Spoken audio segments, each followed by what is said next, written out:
Hi, my name is Brian O'Neill Hughes. I'm one of the product managers on the Photoshop team. Today I'd like to give you a sneak peek of just some of what we're working on here in our labs. We haven't released this yet, but we wanted to give you an idea of what we're up to.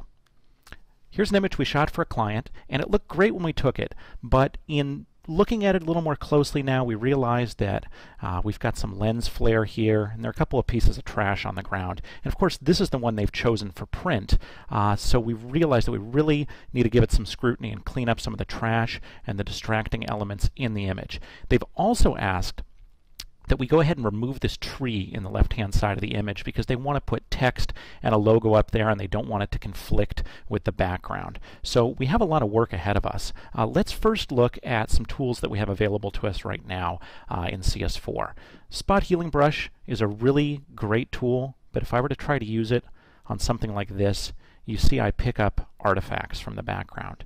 And if I try to cross a shadow, like this right here, same thing. Doesn't really behave the way I would like it to. So you'll notice that we have a new content-aware option here. And I can come through here, and we can just pull these out really quickly and easily. Don't have to spend a lot of time.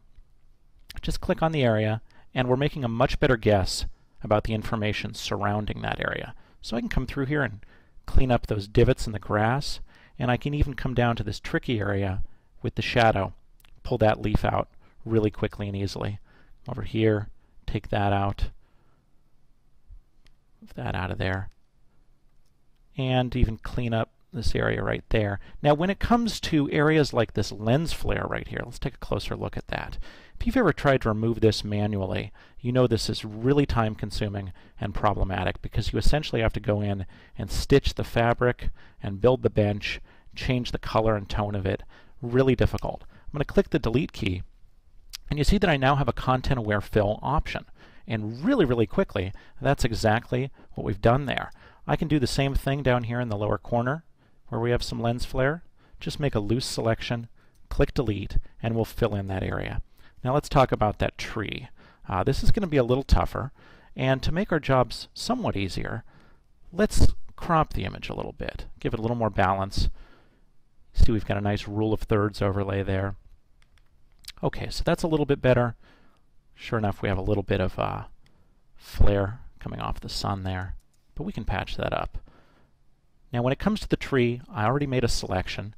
It's not a perfect selection, just intended to save a second here. And all I'm going to do is load that and just click delete and let content-aware fill chew through that and remove that tree for me. Something that would take forever and ever if I were to do that manually. It would be really tough to balance the sky. So in just a single click of the mouse, we got really far with that. I can reselect that area, choose to clean it up a little bit more by running content-aware fill on it, and you can see really quickly we've removed our lens flare, we've taken a bunch of trash off the ground, we've removed a couple of poles, and we took out that whole tree. Let's just go back and look at what we started with there. Pretty dramatic difference before and after. Let's look at another example of what we could do here. Here's another image.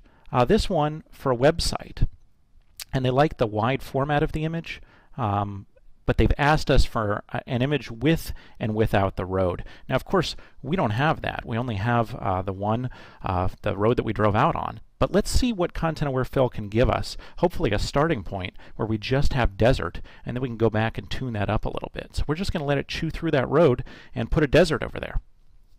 Excellent, great start. In fact, looks really nice. We'll just go around and touch that up a bit and we'd be done. Last example I want to show you. I've got 5 images from the same trip. I've made a panorama of them. I love the image, I love the sky, but the biggest problem is I've got this misshaped edge and I need to fill that in. And this can be really tricky and it's a really common problem. So I'm just going to lean on my old magic wand tool. Again, click delete and ask content-aware fill to look all around the edges of the image and build out the sky and build out the foreground and the bushes and the mountains. And as we watch the progress bar race across there, just imagine how long it would take for you to do this manually with today's tools. It would be virtually impossible, and if you did do it, it would take a really long time. So let's see what we come up with here. There you go. In a matter of seconds, we've completely built out our panorama. So we retouched an image, we picked up a bunch of trash, we removed objects we couldn't before, took a whole tree out, completely changed a wide image for web, and here we fixed a really common problem with panoramas. So just a few of the things that you can do with content-aware fill.